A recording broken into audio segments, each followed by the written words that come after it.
2026 தமிழ்நாடு சட்டமன்ற தேர்தலில் யார் வெற்றி பெறுவார்கள் என்பது தற்போது ஒரு சூடான விவாதமாக உள்ளது.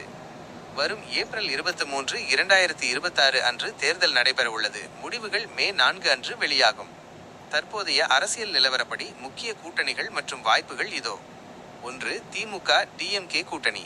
ஆளுங்கட்சியான திமுக, காங்கிரஸ், விடுதலை சிறுத்தைகள், விசிகே, இடதுசாரிகள் மற்றும் தேமுதிக டிஎம்டிகே ஆகிய கட்சிகளுடன் இணைந்து மதச்சார்பற்ற முற்போக்கு கூட்டணியாக போட்டியிடுகிறது.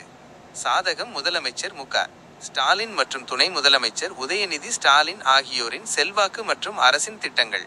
கணிப்பு: சில வெளிநாட்டு கணிப்பு தளங்கள் உதாரணமாக பாலிமார்க்கெட் திமுக மீண்டும் ஆட்சி அமைக்க 78 விழுக்காடு வாய்ப்பு இருப்பதாக தெரிவிக்கின்றன. 2. அதிமுக ஏஐடிஎம்கே கூட்டணி.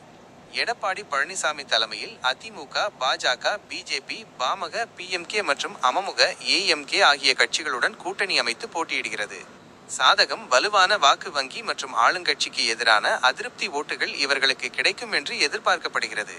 கணிப்பு: தற்போதைய நிலவரப்படி இவர்களுக்கு 15 விழுக்காடு வெற்றி வாய்ப்பு இருப்பதாக சில தரவுகள் தெரிவிக்கின்றன.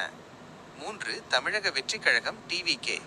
நடிகர் விஜய் தொடங்கியுள்ள இந்த புதிய கட்சி இந்த தேர்தலில் ஒரு எக்ஸ் ஃபேக்டராக பார்க்கப்படுகிறது.